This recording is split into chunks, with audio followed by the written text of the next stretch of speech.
Hey, we're live, guys. This is Jeff here with Ebayaddicts, and today my guest is Flippin Ain't Easy. John, how you doing today, man? Good. How's everybody doing out there? We're doing well, man. You want to introduce yourself in case people don't know who you are? Well, I'm John from Flippin Ain't Easy. It's a channel on YouTube. I've been a eBay seller for the better part of 17 years. I started off selling on eBay with computer hard drives. I would go to a swap meet, a computer swap meet, and go through the stuff, establish relationships. At the time, I had my little flip phone, and I think it was like 2002.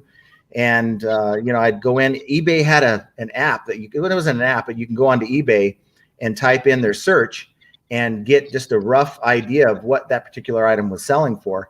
And so that's sort of how I started out.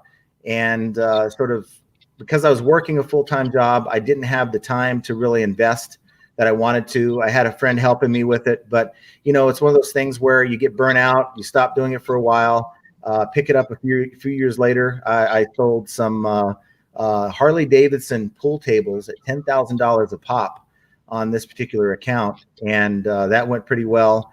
I had stun guns, so I had just cases of stun guns. Dealt with eBay because I had stun guns that looked like everyday items, and that got me suspended once. So that's a lesson that I learned. And I even sold low clarity diamonds with a friend of mine, and we sold diamonds. That was sort of a side thing I did, but just a lot of different things. And recently, the last year and a half, January 2019, I worked 26 years for the railroad. And I worked in a call center for, I'll just tell you, it's Amtrak.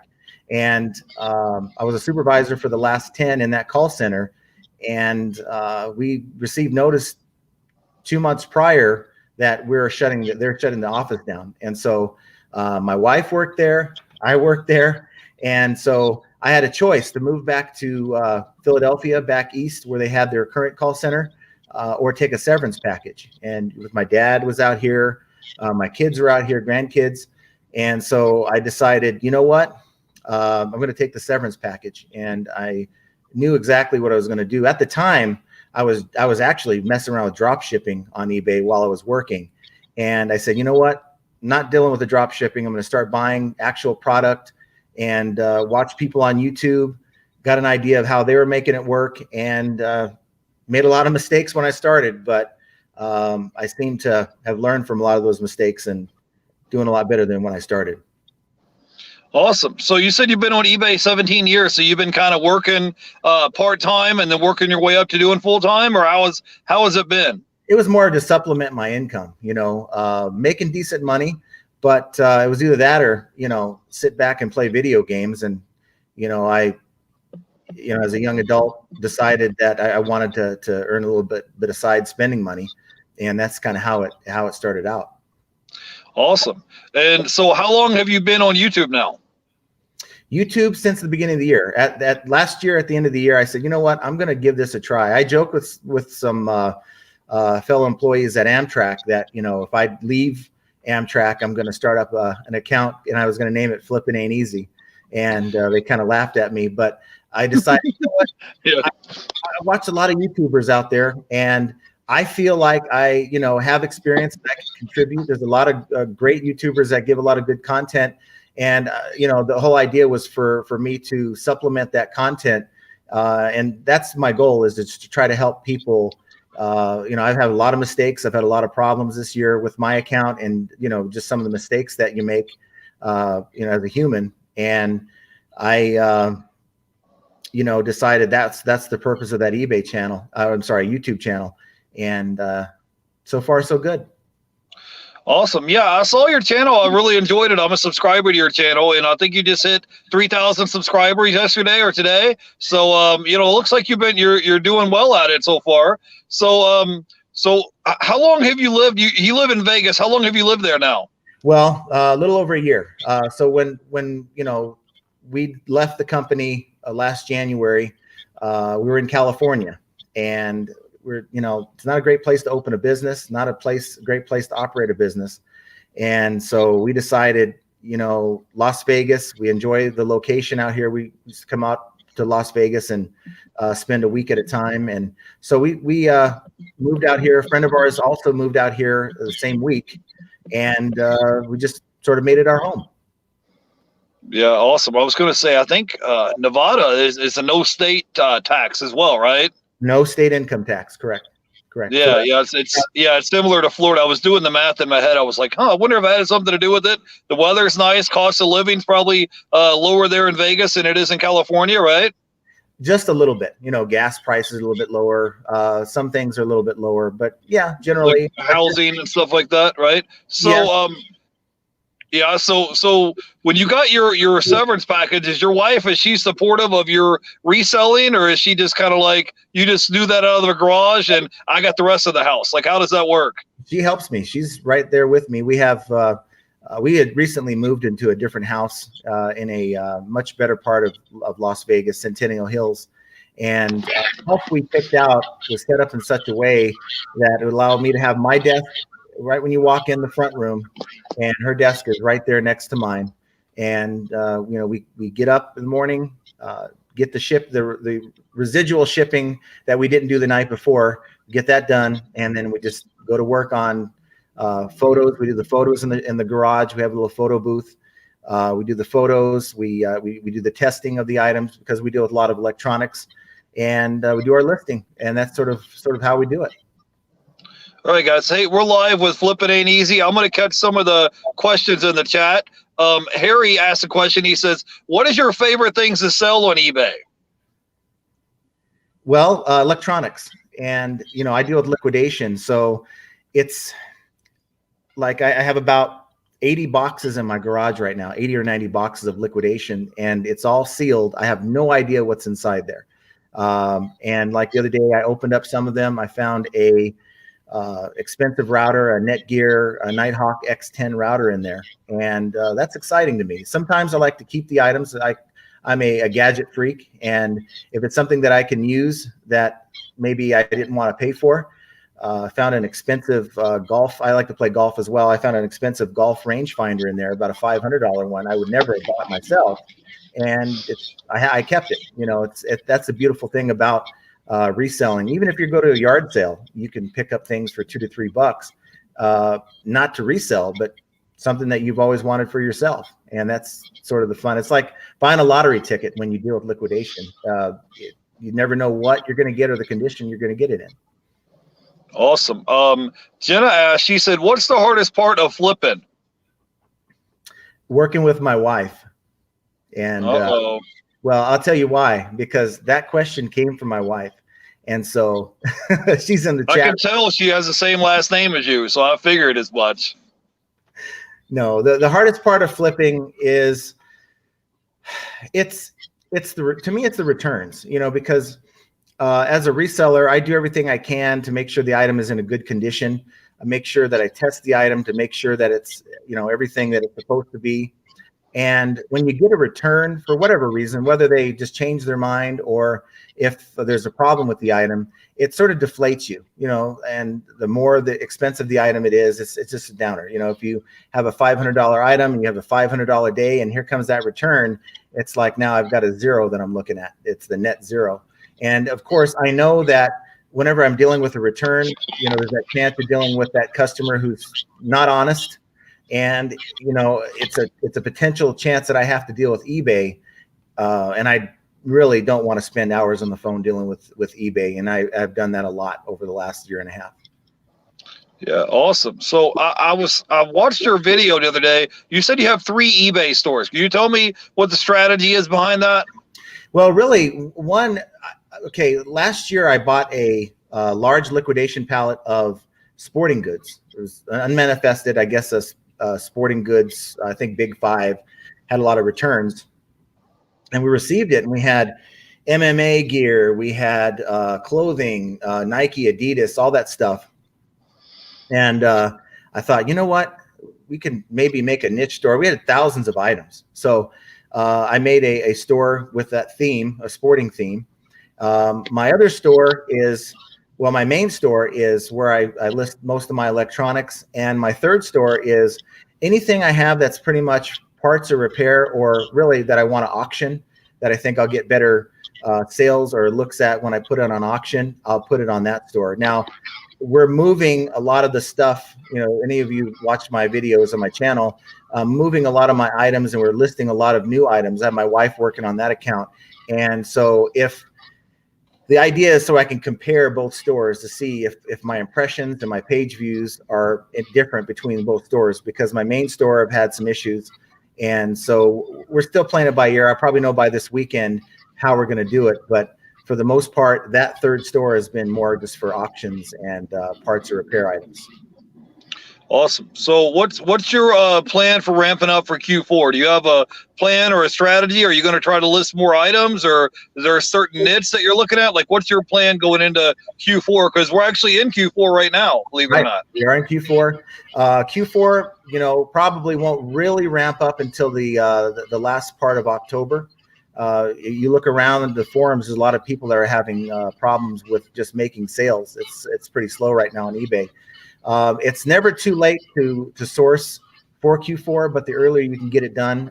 This last week, I ordered about 116 boxes of Amazon general merchandise returns, and that's my garage is full of boxes now. I have to go pick up another 20 more on Monday.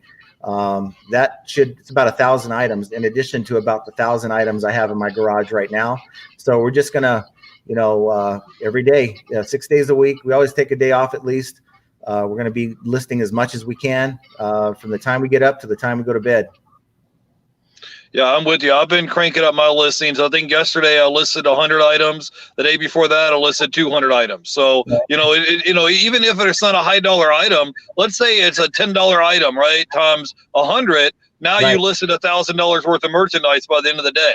So it definitely adds up. And if you do it consistently, by the end of the month, you got a pretty good chunk of items listed. You just want to keep being consistent at it, just like anything else. I want to say hi to some of the guys in the chat real quick. We got Harry, we got the Early Bird, we got Lone Star Picker, I got a Kentucky Fan and Bearded Veteran. Thank you guys for hanging out. We're live, so if you have questions for Flippin Ain't Easy, this is his first live stream. Be sure to drop it in the chat.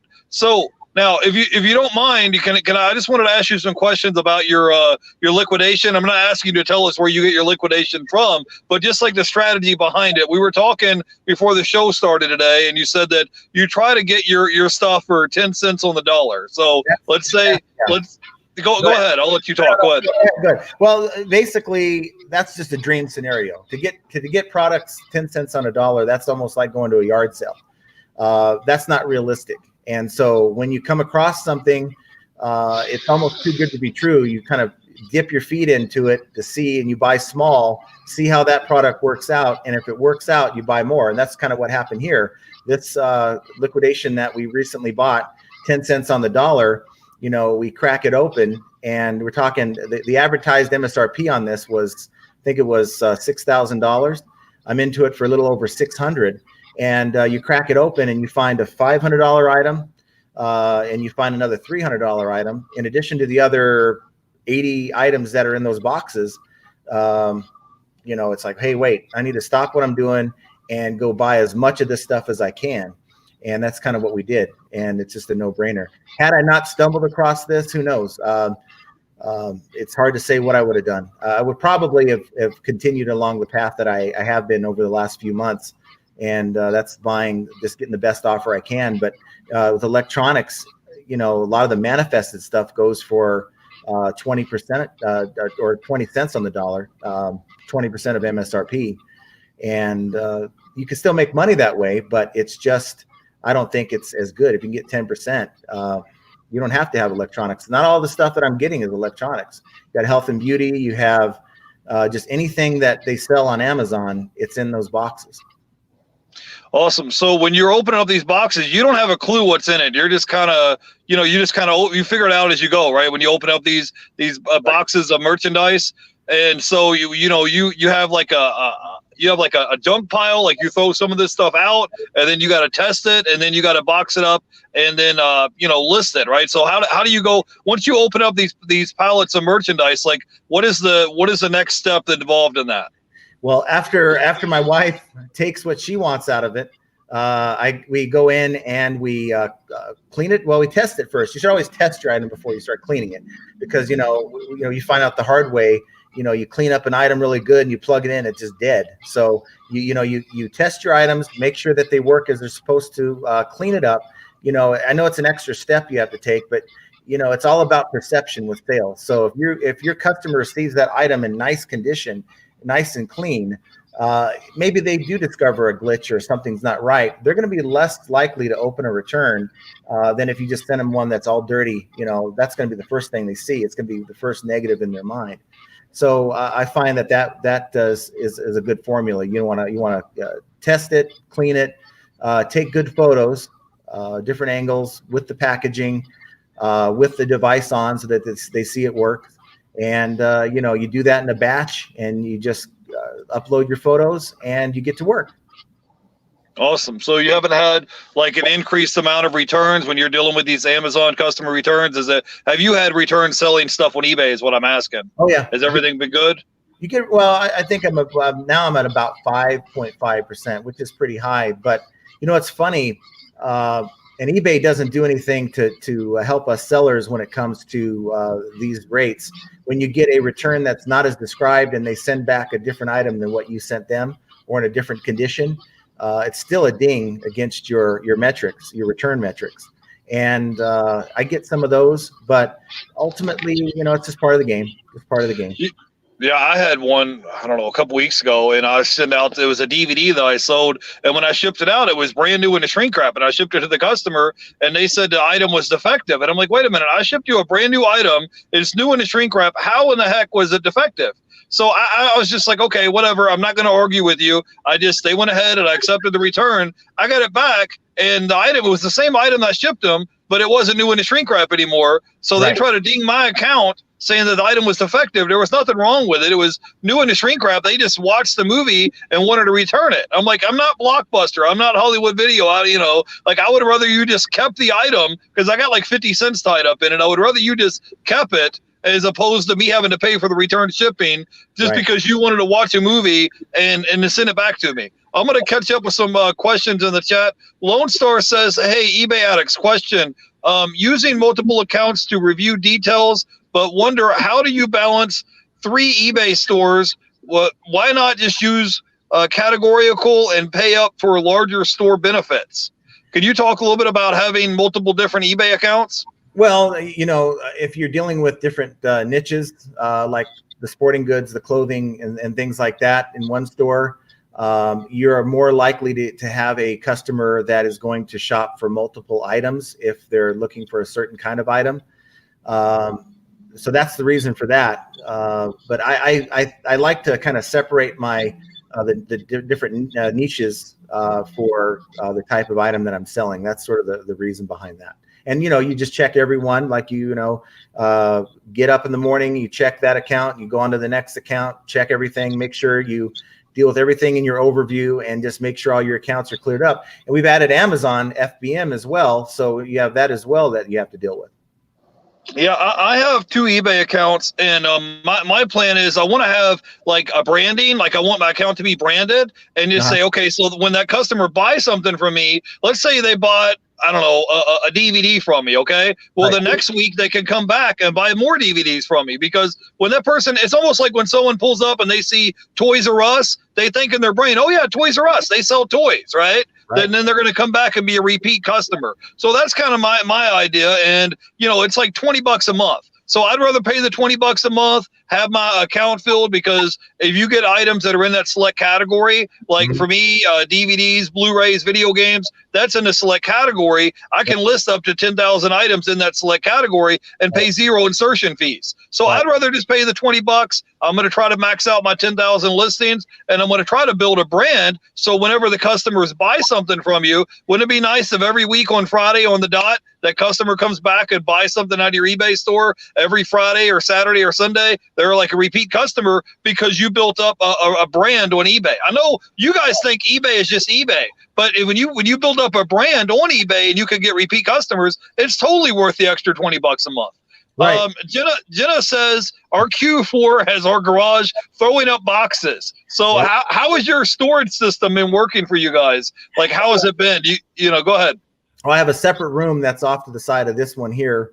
It's where I do a lot of my videos from, and it's about the size of an average dining room. And we have the shelves in there. We have shelves in the garage, and we just number each shelf, and we have a number system that we apply into the listing. And so far, we haven't exceeded that, but it's going to get to the point where we are. We just have to figure it out as we go. But so far, it works. So far. All right. And American Made, he says, how many items do you currently have listed in your eBay store? Right now, only about 220. And the reason why is when I was having problems this summer, it just sort of started when I moved. And really when really started happening to my store after they transitioned 90% of the eBay sellers over to managed payments. I took my listings down and tried to refresh them. But I also liquidated a lot of stuff, so I didn't have to move that stuff with me and just starting over. But, you know, I can tell you over the last month and a half, the time I wish I would have been able to list, I've been diagnosing eBay account problems and dealing with stuff like that. So, you know, that's behind me. Going to use this other store and knock down probably about 40 to 50 items a day. And it's not as easy as listing, say, a DVD or a video game, because you don't have to worry about, if you physically examine a video game, you can see scratches. You don't have to test it. You don't have to do all those things. And like the type of games and movies you have, they're all sealed. So you just, you know, go and list them. I know you list those items with your eBay app. It's not that easy for us because we're dealing with a lot of liquidation. We have to check for any defects and things of that nature. So it does take a little bit more time. So to list 40 items a day, it takes most of the day to do that. I was going to say it's a lot more work. Yeah. So I got a couple of questions for you. How has your sales been this year on eBay? So ever since the virus hit and all this crazy stuff, has it been flat? Has it been up? Has it been down? Like overall this year, how has your sales been compared to last year? March, April, it was great. And it was just outstanding. And then after April, things started to kind of go down a little bit. But then again, I was prepping for a move. You know, I stopped doing it really. And when you move, you're packing. You're not really thinking about listing. And so the only thing I really sold was stuff that was already currently in my store.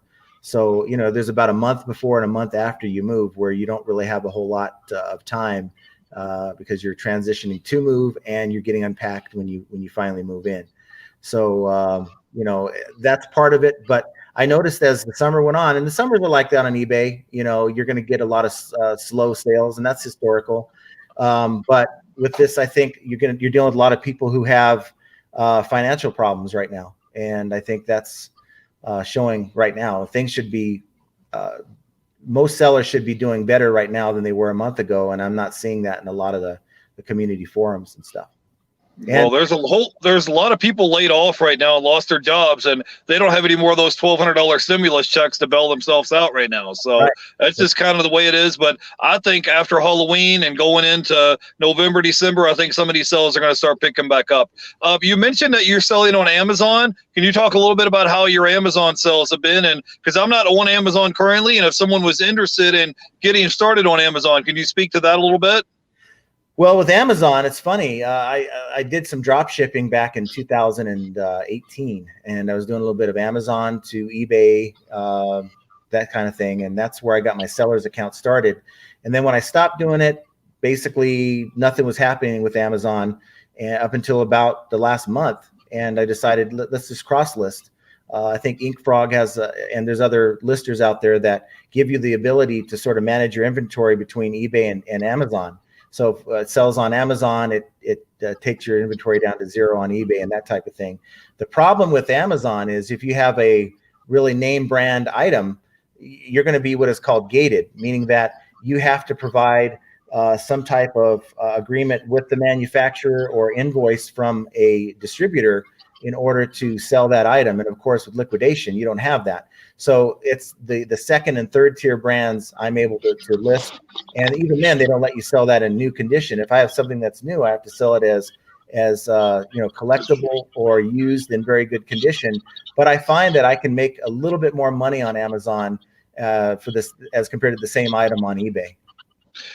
Well, I just been, has that helped your sales some since you've been, you've had like an extra stream of income? Has that helped you out with having Amazon? Oh yeah. Pretty much every item I've listed on Amazon so far is sold. And the problem is I can't list them all because I'm gated in a lot of those categories. Yeah, awesome. So if someone is on eBay and they're interested in starting an account on Amazon, do you have any suggestions or recommendations? Would you say go for it, or what would you say about that? I'd say go for it.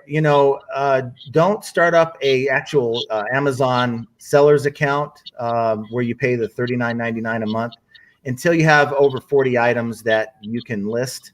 It's $1 per item if you don't have that $40 a month, and that way, they're going to collect their fees. No need to give them extra fees, that type of thing. It's sort of like having an eBay store. If you only have 10 items up, it doesn't really make sense to even have a store.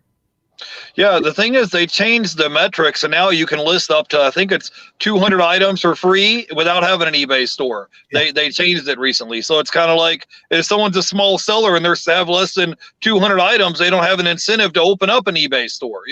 Most people don't. The only incentive, from what I understand, is that the idea of using the marketing tool where you can run promotions and put your items on sale. I don't think you can do that without a store.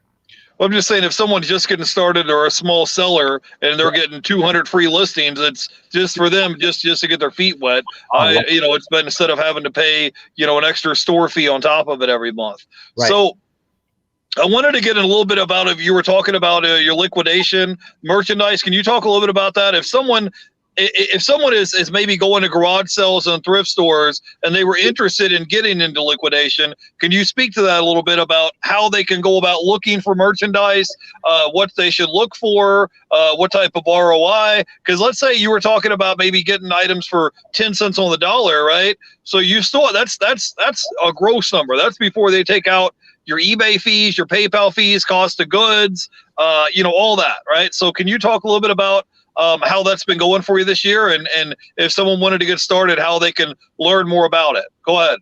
Well, as far as how it's going for me with liquidation, I actually ran into some roadblocks with a company, direct liquidation. And I definitely, especially if you're starting out, unless you know exactly what you're getting in these pallets, I would steer clear of that. And I had to deal with a lot of scenarios where I was getting pallets and the most expensive items that were on the manifest just weren't there, and going back and forth with the people that were in charge and lowballing me, and finally going to my credit card company and dealing with that. Do your research. Go in, if you are dealing with the company, if you find somebody online, do some Google search. I think there's Trust Advisor is a website where you can check out a company and see how other people and their experiences dealing with that company. You have your liquidation.coms, which everyone knows about. Another site you can check out is Bstock. I think there's Blue Lots. I think they may have changed their name. But there's just a lot of different. I would steer clear of bulk.com, and it's one of the first ones that I bought from. You are dealing with absolute just box stuffers. I don't want to call it trash, but it's close to that as far as I'm concerned. And that's just based on my experience. Bulk.com, if something's advertised for, an MSRP of say $1,000, you're going to be lucky to get your money back from what you pay into that. So I have a formula that I use and I share in my videos. It's a 40 by 40 method. Mm-hmm. You can use this for really anything that you're buying. You take the retail price and of whatever. In this case, let's say a $6,000 lot of Amazon returns that I bought. So you take the $6,000, you multiply that by 0.4. So you're dealing with $2,400. That's what I expect to make off this lot. Now that's a low ball. Okay, I'm probably, with all things being equal, probably going to make about $3,000 to $4,000 on that. And that's before, now that when I say make, that's what I'm going to sell it for. That's before the fees and shipping and all that. So I want to make at least $2,400 when it's all said and done. Now I want to be into that for 40%. That's the other 40. So If I'm dealing with a $2,400 win, I want to be into that for, I think that's roughly around $1,100 to $1,100. Now, as you can see, this $6,000 MSRP that I've just bought, if I'm getting it for $650, I'm well ahead of the game when it comes to that. I could flip this into $2,400 to $3,000 or more, and I'm making a heck of a killing when it's all said and done. Yeah, I was going to say, you said in one of your videos the other day that your goal was to try to make 3 times your money. So if you paid, let's say $500 for something, you would like turn $500 into $1,500, for example, right? That's right. Profit. That's not counting you getting your money back for cost of goods. So let's say if you spent $500 for you to make $1,500, you would need to sell. You would need to sell for over $2,000, right? This is just as an illustration, as an example, right? Right. And it doesn't always work that way. You're sometimes just going to double your money, depending on, it's all dependent really on the condition that you're getting these kind of things in. But that's where you do your homework. Find a liquidator that has a manifested pallet. And then what you do is you take the information off that manifest. If there's a UPC code, copy, paste it into eBay, go to the solds and see what they're selling for in open box or used condition. Don't look at the brand new. You may get brand new, but it's better to underestimate what you're going to make than it is to overestimate and then go, oh, I thought I was going to make some money off of this. And that's what I do. And the only time I've ever been burned on a liquidation lot is when the company I'm dealing with didn't deliver on what their manifest promised. All right, now I have a question. How is the shipping holding up? Because some people say, hey, I paid so much money to have these liquidation lots shipped to my house, and it cuts into my profit margin. So have you thought about maybe finding a liquidation company local to you where you can just back your pickup truck and load it up in the back of your truck and drive it home and then cut out the middleman and cut out the shipping costs? As I don't know, I haven't bought online and I haven't had it shipped to my house. So can you talk a little bit about that? Well, it's one of the reasons why we moved to Vegas, because we were making trips from California to Vegas just to pick up merchandise and driving it all the way back to California. And so we moved to Vegas, and when we moved here, it turns out we were only 2 miles away from the facility, and we've been making round trips. We're a little bit further now. We're about 15, 20 miles away now since we moved, but we've been making round trips, picking up loads for the last few days. And it's better if you can find a liquidator that's in your area. That's for sure. It's going to save you a lot of money on that. But with like direct liquidation, I was paying every bit of $350 to $400 to ship it from Arkansas to the West Coast. And you just got to figure that in, when you're doing that number, that 40 by 40, if I'm bidding $1,500 on a pallet and it's going to cost me another $400, I need to make sure that $1,900 is matching up with that 40 by 40 when I'm figuring out if I can make money off of this. Yeah, that's what I was going to say, because when you're paying for shipping costs, you got to sell more items just to get to the break-even point to cover your shipping cost. Right. And it's worked so far. A lot of times with liquidation, you can get replenishables, like we were talking about before the show. Replenishables, they're going to save you a lot of time. If I have 100 of the same item, and I can list the first 10 after checking them all out, I don't have to worry about creating any more listings. I'm just verifying that these items are in the right condition, and I'm just changing that number as I go. And that's what you want to look for, is if you can buy a pallet of the same item, and that item has demand. You don't want to, that's the thing, you don't want to flood the market either, because then you're going to kill your own demand. But if you can find pallets where you have multiple items that are replenishable, that's where you're going to save yourself a lot of time. And the least time you can spend listing is more time you can spend sourcing and doing other things.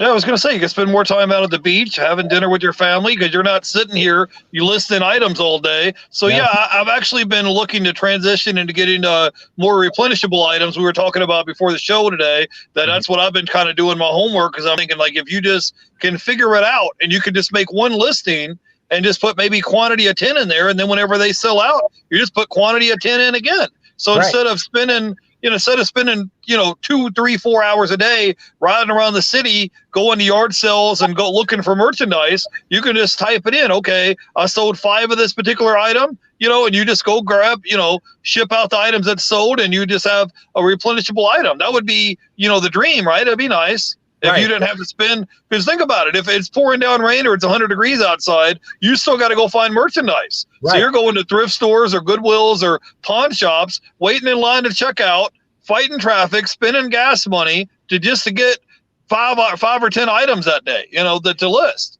on eBay. So if you can cut out that time and energy and just, have it listed, and whenever it sells, you just, restock your eBay store. So I've been trying to transition into doing that. I'm going to look every week and just see if I can find 3 to 4 or 5 items every week that are going to be replenishable items. And if I can do that, that would be great.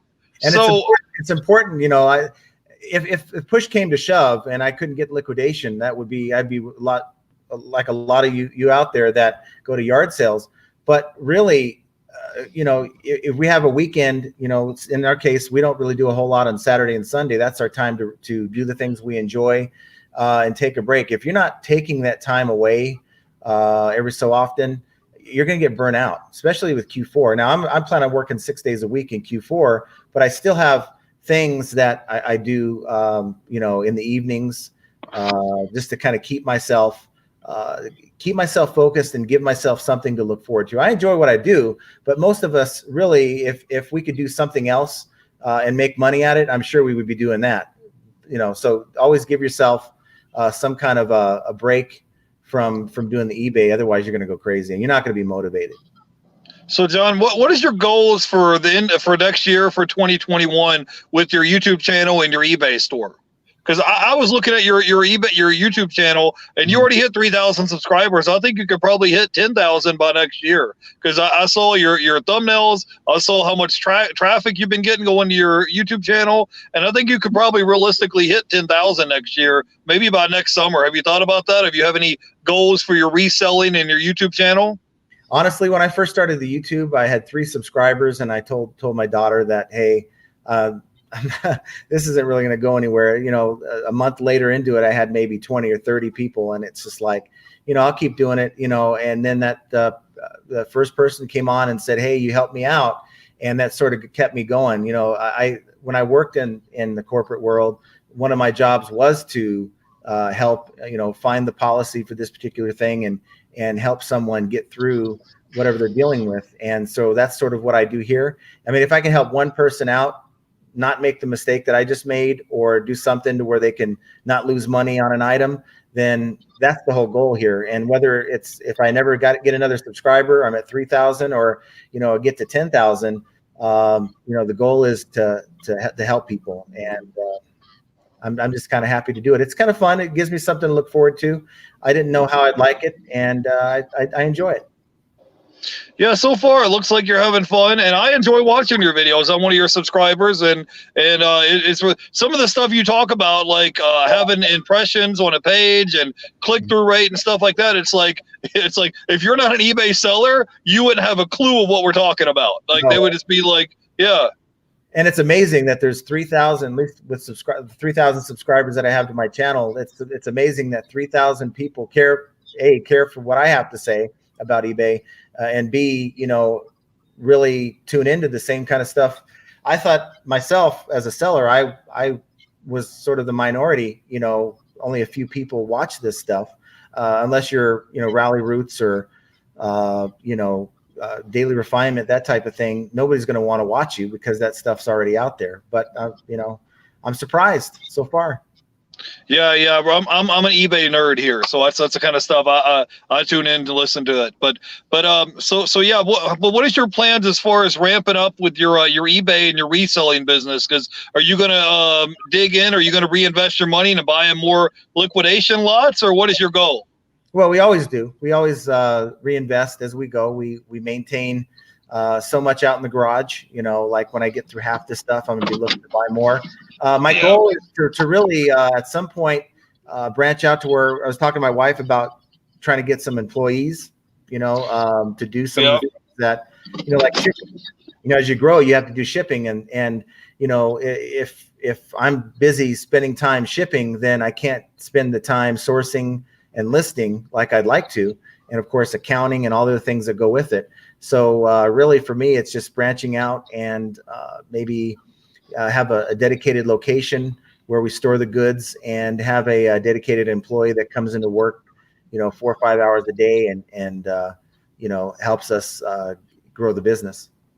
Have you thought about maybe getting someone to help you just list items? Have you thought about that? There are people that would that could come to your garage or whatever and just show up and list items. I don't know. I had this guy, Mr. Buys-A-Lot, on my channel a couple weeks ago, and he said he has an eBay lister that works for him, and he pays him 50 cents for every item that he lists. And the guy will list 200 items a day. So he'll make $100 by doing that. But you got to think, if each item he lists, let's say if each item was a $10 item and he lists 200 items for you, he put $2,000 worth of merchandise on his eBay store and he paid the guy $100. Right. So you're getting, exponentially getting a 20x on the guy's time. Instead of paying him per hour, right, he just pays him piecework. Says, okay, every item you list, I'll give you 50 cents. Dude cranked out 200 items in a day. And now what I'm saying is that's not 8 hours that you're not having to sit there and list items. I mean, you might have to test them. You might have to, you know what I'm saying? You might have to do some back work. But I mean, that would free your time up to do other things. Or you could get somebody like Riley Roots has as an employee that helps do all their shipping, So, I mean, there's different avenues of doing it. I was just curious what your plan was as far as growing your eBay store and if you were going to expand. How is your storage situation looking? You got enough space at your house? Well, let me just say that as far as the first thing you're talking about, I did hire a VA about, say, a year ago, and they seemed the two that I hired one and they ended up quitting because they just couldn't figure it out. The other one was having problems and it just wasn't worth it. But that's just doing the whole VA thing and someone overseas.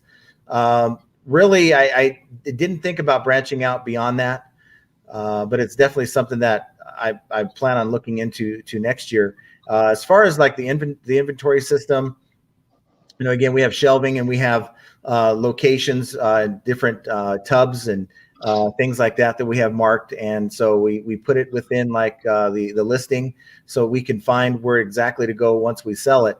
And it's just time consuming because when you're shipping an item, you can't just throw it in a poly bag or a mailer. Dealing with like electronics, you have to make sure it's carefully wrapped.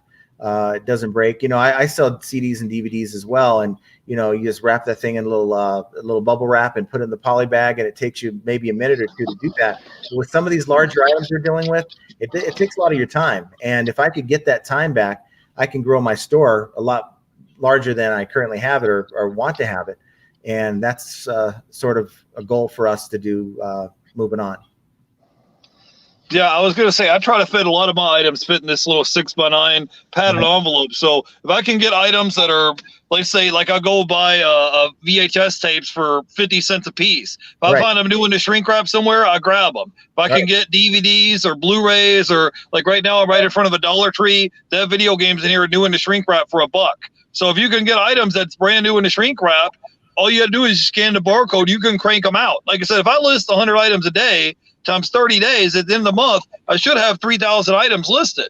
That's so right. It's just I'm in a more of a volume game. That's kind of what I've been up to. Now, since you came on the show and I appreciate you coming and hang out with me. You said you've been selling on eBay for 17 years. So we got to ask you some questions. You got to give us some tips or advice on eBay. So if somebody is they want to grow their business. Let's say somebody's doing $1,000 a month in sales. They want to grow to 10,000. Because I did hear you say on your YouTube channel that you did have an eBay store and you were doing about 20 grand a month in sales. Was that correct or no? Yeah, it was correct. It's when you get a very good lot of high demand items, like for instance, direct liquidation last year, they had great pallets, which is why it's sort of that Stockholm syndrome. You may end up with a bad pallet, but you remember all the good times you've had with that company, and you go in and buy. I had a couple months back in March and April of last year, not this year, but last year, where I have a $25,000 month and a $20,000 month back to back, and that's because I had a bunch of Apple product, Apple AirPods, and those things were like hotcakes. As soon as you list them, they're gone. And it's just hard. And that company, they started really weeding out those good items, and it's just harder to find good stuff in those pallets. So that's the key. It's sourcing. You could find good sourcing you know, and it's especially replenishables. Those AirPods were replenishables. I had 100 to 200 at a time, selling at $125, $150 a pop. You know, you have $1,000 days all the time. It's just a matter of finding that kind of product to where. So as far as advice, you know, sourcing is how you make money in this game. You know, you can have the best looking listing. You can be the best shipper out there. You can be the best lister out there. But if you're paying too much for an item, you're going to have a hard time making, like for instance, what you do. You buy a DVD for $1. Well, if your competition's buying that same DVD for $2, you have more leeway to get the sale than they do. You know, like if someone makes you an offer or something like that. So that's a simple example. So your sourcing is the most important thing, and so you can improve your sourcing by developing relationships. You know, if you can find a liquidator, for instance, we talked about that channel, Franchise Kicks. Well, if you ever watch his videos, he's developed a relationship with a local liquidator in his area. You know, he does advertising for them on his channel, and I'm sure he has worked out some kind of thing to at least to say, hey, if you get this in your pallets, put it aside for me or give me a deal on it. I'm sure that's part of his gig, you know, and so that's part of the game. That's how you make money in this business. You develop relationships and you find what works and you stick with it, and don't get comfortable. You know, if you have something that's going to make you $5 an item, don't stop looking for that deal that's going to allow you to make $10 an item or more.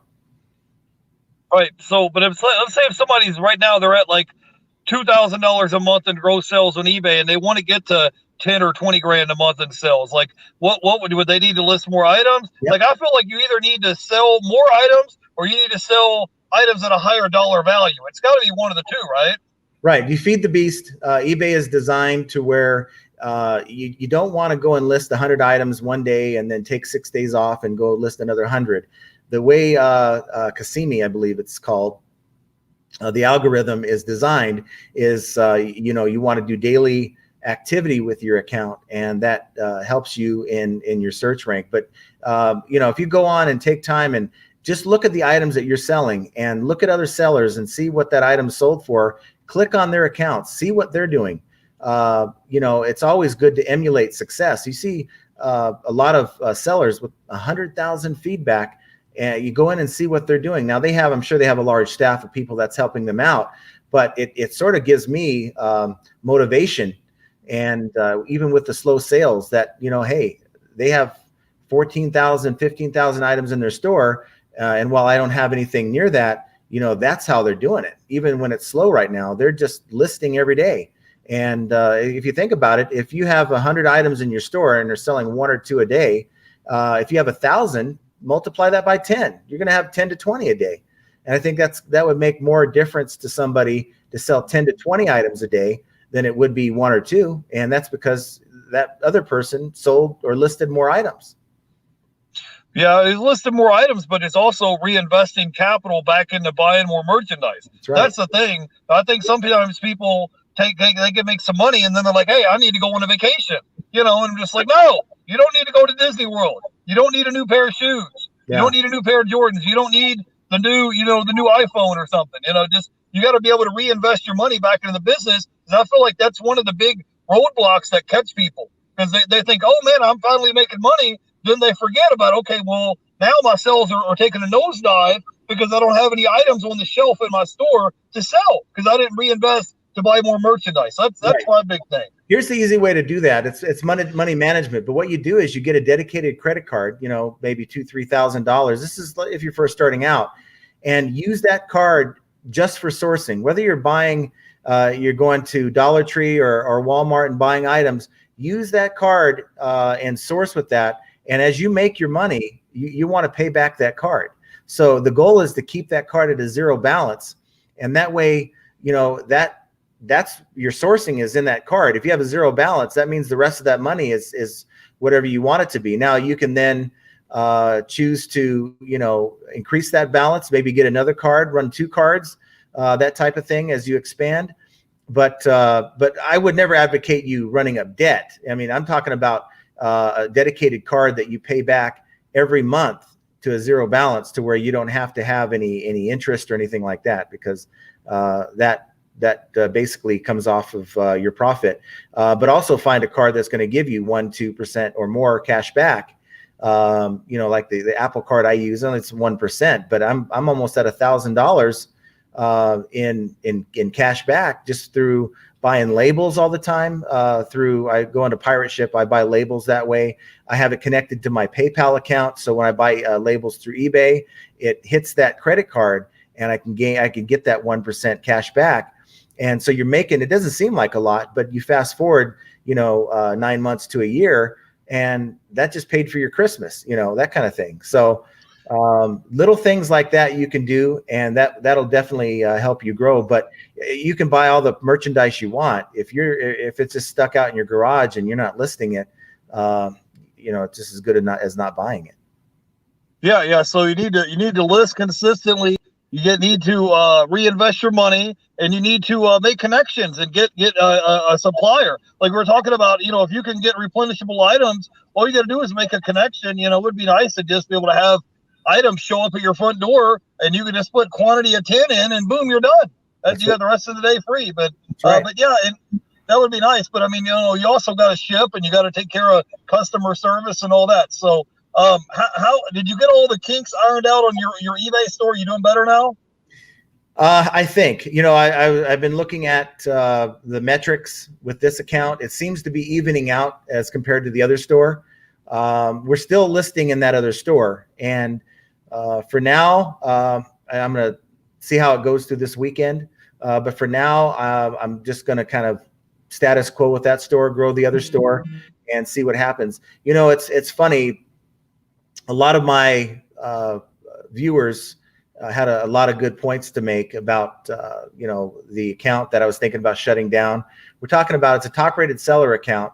And believe it or not, this particular account, and I could show you screenshots, I probably will on my next video, but this particular account has a 2, and not an M, but a billion item limit, meaning that if it was physically possible, I could list up to 2 billion items in my store, and it would be allowed by eBay. And I think it's a $500,000 limit as far as revenue. And to the point where one time I had mentioned that to a rep because I didn't think that was right. And she said that definitely isn't right, but she never fixed it. So it's still there. So this particular store, I'd hate to shut it down because there's some errors in there. So, it's just like all things. We gotta persevere. We got to make it work. But based on the comments that a lot of my viewers left on my channel, it's just slow. And, sometimes you get caught up in your own bubble and you think, wow, this is happening to me. And, what's going on, when really it's happening to a lot of people out there. And so I think maybe that's a little overreaction. And so this is another thing about having a YouTube channel. You learn and you grow. I don't know everything. I don't have all the answers. But, when you have an audience that will participate and leave you comments and give you ideas and maybe give you a reality check. Like my last video, a lot of the comments sort of gave me a reality check. It's easy to overreact, but then you have the support of others, and it kind of brings you back down to earth a little bit. Yeah, I was going to comment and say, don't shut that store down, because if you start a brand new store from scratch, like I started my second store from scratch, it's a pain in the butt every month to call them and say, can you pretty please raise up my listing limits? I'll be a good boy. And you're having to constantly play this dog and pony show with them every month. And then they want to track and make sure you're shipping on time. They want to make sure you don't have any defects. They want to make sure you don't have any customer returns. They track all your numbers. And every month they might deny you and you can't, get your listing limit increased. So yeah, you're just going to have to ride it out. But sales have been slow for a lot of people. I was just talking yesterday on my live stream that if your sales are slow, there are some things that you can do. You can put your store on sale. Like, for example, Black Friday is coming up and Cyber Monday, I put my whole eBay store on like 10% off discount. You can do promoted listings. I don't know about you, John, but I do all my items in my eBay store all at 1% promoted listings because I want my items to show up on the front page of the search engine. You know what I'm saying? Well, there might be 200 people that have the same item as me, but if I get my item to show up on the front page of the search engine, there's a good chance that it'll sell. You can send out offers to watchers. There's a multitude of things you can do to stimulate your store. But what do you do if there is no watchers to send offers to? That's the thing. You You can't. So, and you know, it's eBay is constantly tweaking. I did a lot of research last night, just checking some of the forums out, and you know, just getting an idea of what people are going through. And I think there's a recent change with eBay's promoted listing suggested rate. And I think if you're under that amount, I think you're not getting the full benefit of using promoted listings. And I think that's a recent change. I can't be 100% sure that it's working the way it's intended, but that's what I was told recently by another YouTuber, that the contacts they had with higher ups in eBay, that's one of the changes that was made. And that particular YouTuber has shown on his videos that his sales have gone up ever since he's gone to the suggested amount. It's going to go up, but my store was so messed up, I didn't see the benefits of it. I had 2 days. It's going to go up, but you're paying them a higher rate to make it go up. So it's right. Like, if I'm at 1% and I sell an item for $100, I'm only paying them 1% of that, which is $1. So I don't mind paying 1%. But if you're paying 7% or 8%, some of the suggested rating things, it's not worth it to me, because I could just sell the stuff organically on my own and pay zero. So, right. But yeah, I mean, there's a lot of different things. I was going to say, my thing is, I just want to keep listing items, because even if it's slow, I know once Christmas and fourth quarter it starts hitting, I'm going to have as many items listed as I can get listed, and when the ship pulls back up, I'm going to go up with it. You know, so that's all you really can do, is just I'll focus on things that I directly can control, and not sit here and pity party about stuff that I can't control. Because you can't sit here and say, oh, well, I didn't have a good sales day today. Okay, well, what are you going to do about it? You know, There's only so much you can control. Anyways, we've been streaming for about an hour. You haven't give us your final thoughts, John. If somebody wanted to come check your channel out, I'm going to link your channel down below. Give us your final thoughts on selling on fourth quarter and ramping up, and what we should do to prepare for fourth quarter. Well, my channel's Flippin Ain't Easy, and we try to do a video every 2 or 3 times a week. And a lot of times I'll talk about things that I'm dealing with, things I see other people dealing with. And, you know, it's hasn't been a whole positive lately with a lot of the stuff that I've had to report, but the goal is to be positive and to give you guys a lot of good news, and to keep you guys motivated. And the key thing is, you know, keep selling. It's not too late to source. I actually saw a very popular YouTuber just recently say, you know, it's too late to do liquidation. It's really not. You know, if you have a source like I have, that's local to you, buy it, go pick it up. You have the product right then and there. Even if you had it shipped to you, it's going to take a week. You know, if you get to the first part of November and you still don't have product, you're probably behind the 8 ball. But right now it's still slow. You know, even if you had your items up, it's probably not going to be selling as good as it will, say, in a month from now. And the goal is to build up your store this month and get as many items as you can, so people can see. I've developed a strategy based on seeing some of these higher volume sellers. I think I told you this before we started. I'm gonna list my items. I have Ink Frog, and Ink Frog can turn off the good till canceled part, so it's only listed for that 30 days that you're paying for that listing, and then it drops into the unsold. So the goal for me is, if I have an item that drops into the unsold, so I'm going to go and slap that thing on auction, 5 to 7 day auction at my cost plus shipping, so that you know, if I sell it at the bare minimum and it doesn't get bid up, you know what, I'm going to get most of my money back, you know, after fees, and that thing's gone, you know, and it frees up space for some of this other stuff. You know, we're not into the business of hoarding. Okay, so don't fall in love with the items that you have for sale. You don't plan on keeping the item, you plan on selling it. So give it that 30 days, and if it doesn't sell, then there must be either there's a problem with your price, or maybe your listing. But if you put it on auction at a fair price, it's going to go. And that's sort of what strategy I'm going to do, and it's going to allow me to get more stuff in and out, and instead of just sitting in my store. Right, gotcha. Well, we've been streaming for about an hour. You got to come hang out with me again sometime, John. Maybe after the holidays are over and all this craziness is over, you can come back and hang out with us. We appreciate you guys in the chat. I wanted to say hi to the guys in the chat. Girl Hustle, Butterfly Hustles, Cali Reseller Lewis, and Bearded Veteran. Thank all you guys for watching today and hanging out with me. We appreciate you guys. And go check John's channel out. Flippin Ain't Easy. I'm going to link it down below. You guys have a great day. Thanks for hanging out, guys. Bye. See ya.